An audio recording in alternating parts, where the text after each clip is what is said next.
Suara azan zuhur berkumandang saat kami tiba di sebuah masjid, tepatnya di Kelurahan Panjunan, Kecamatan Lemah Wungkuk, Kota Cirebon. Meski berukuran kecil, tapi masjid ini mempunyai nama yang besar karena menyimpan banyak sejarah. Perjalanan religi RRI Cirebon kali ini dari Masjid Jami Jagabayan. Kami sangat terheran ketika menuju ke masjid, sebab pintu masuk hanya berupa jalan gang selebar kurang dari 1 meter. Kami disambut juru kunci situs Masjid Jagabayan, Muhammad Faujan.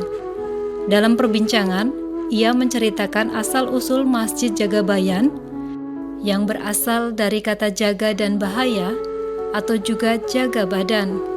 Di dalam asal kata itu, masyarakat Cirebon berkeyakinan masjid memiliki sifat menjaga. Masjid ini didirikan Tumenggung Nalarasa, salah satu patih Prabu Siliwangi pada tahun 1437. Jagabayan itu nama asal kata dari jaga bahaya atau jaga badan. Pendiri dari Masjid Jagabayan itu adalah Pangeran Nalarasa. Beliau adalah salah satu patihnya Prabu Siliwangi. Pada waktu itu, Prabu Siliwangi itu mendengar dari salah satu penasehatnya bahwa di Cirebon itu ada orang yang ingin mendirikan kerajaan baru. Akhirnya Prabu Siliwangi mengutus patihnya, yaitu salah satu patih itu namanya itu Pangeran Nalarasa. Kenapa kok di Cirebon ada orang yang mendirikan kerajaan baru, kenapa tidak lapor ke Pajajaran? Pada masa itu Pajajaran itu kerajaan yang paling berkuasa. Akhirnya Pangeran Nalarasa itu diutus oleh Prabu Siliwangi untuk datang ke Cirebon, yaitu menemban tugas 2 tugas. Yang pertama, mencari putra mahkotanya, yaitu Pangeran Walangsungsang, atau lebih dikenal dengan Mbahku Cirebon sekarang. Setelah Pangeran Nalarasa itu datang ke Cirebon, mencari salah satu kerajaan, tidak ada satupun kerajaan yang ada pondok tempat orang mengaji. Secara tidak sengaja, Pangeran Nalarasa itu masuk ke salah satu pondok, beliau bertemulah dengan Pangeran Walangsungsang.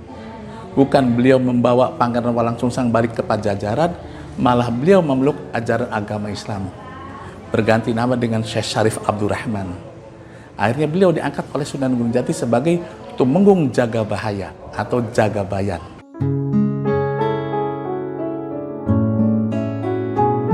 Dahulu Masjid Jagabayan adalah pos penjagaan.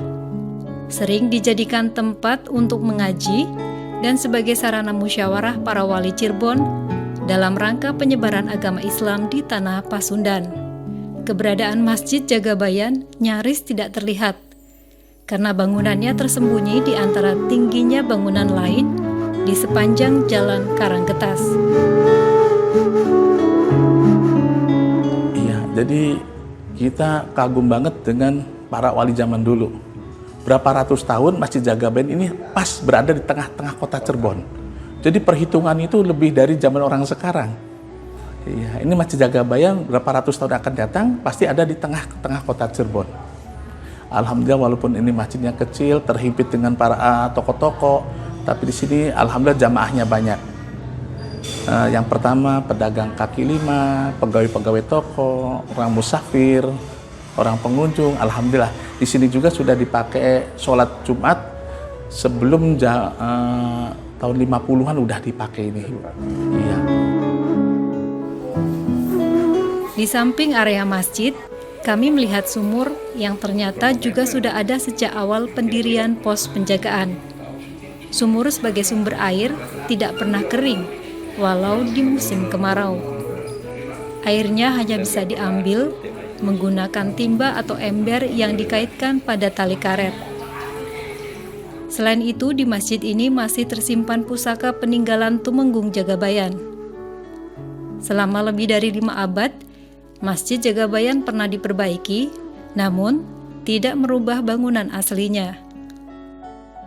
Keberadaan masjid penuh histori dari sudut pandang budayawan Cirebon, Akbaruddin Sucipto, adalah bangunan yang eksotis dan sedikit mengandung unsur mistis, karena berada di ujung jalan yang melegenda bagi kota Cirebon, yaitu Karanggetas. Masjid ini merupakan salah satu pintu masuk menuju Keraton Cirebon.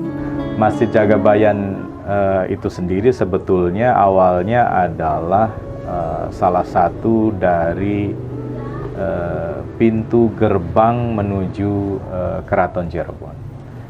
Kita tahu bahwa Gusti Sinuhun Sayyidina Syekh Syarif Hidayatullah, beliau adalah orang yang memang notabene sangat memerhatikan bagaimana mengontrol, menjaga, dan menata situasi keamanan dan ketertiban masyarakatnya pada masa itu. Jadi kalau melihat Cirebon di masa lalu, di era Sunan Gunung Jati, sistem pertahanan keamanan untuk melindungi masyarakatnya itu kalau diperkirakan ataupun disamakan dengan kondisi sekarang ini, beliau sudah menggunakan sistem ring atau sistem pertahanan keamanan yang berlapis-lapis. Nah, atas dasar inilah kemudian kita selama ini mendengar bahwa Cirebon itu tingkat keamanannya dahulu di era Sunan Gunung Jati itu sangat kuat dan sangat tinggi karena memang sistem pertahanan dan keamanannya berlapis. Sistem keamanan berlapis di Keraton Cirebon dimulai dari ring pertama, yaitu Kutakosot atau tembok keliling. Kemudian jarak 300 meter, terdapat daerah bernama Kutagara hingga menuju utara, tempat pos Jagabayan berada, yang merupakan ring kedua. Setelah itu kompleks pemakaman Tedeng di Jalan Tuparev adalah ring ketiga. Ring dengan jarak terjauh berada di Jagapura, wilayah barat Kabupaten Cirebon, serta ring terluar yaitu Indramayu dan Kuningan. Akbarudin menuturkan, masjid juga memiliki tradisi unik, di mana setiap Kamis malam Jumat Kliwon, banyak orang yang berziarah dan bersedekah minyak kelapa, bunga serta curak atau sawer. Kalau bagi masyarakat Cirebon, apalagi yang jauh-jauh ataupun yang sedang punya hajat, punya kepentingan secara pribadi, di Cirebon ini kan kaya betul dengan tradisi-tradisi sedekah atau tradisi-tradisi yang kemudian dikemas dengan bentuk tasyakuran. Itu banyak yang bersedekah lenga. Kenapa bersedekahnya itu minyak kelapa ya? Karena pada masa itu sistem penerangan yang digunakan di Cirebon itu ada salah satu bentuk propertinya yang dikenal dengan istilah delepak. Jadi delepak itu lampu penerangan tapi minyaknya dari minyak kelapa dengan kapas ataupun dengan kain seperti obor ditaruh di mangkok kecil dan itu menyala, minyaknya itu dari minyak kelapa. Masjid Jagabayan menjadi penanda dari sebuah riwayat panjang masa lalu bagi Cirebon yang membutuhkan kesabaran bersama untuk menjaga dan melestarikannya agar tempat ini sesuai dengan asal kata Jagabayan terus berdiri kokoh sebagai penjaga tanah Cirebon.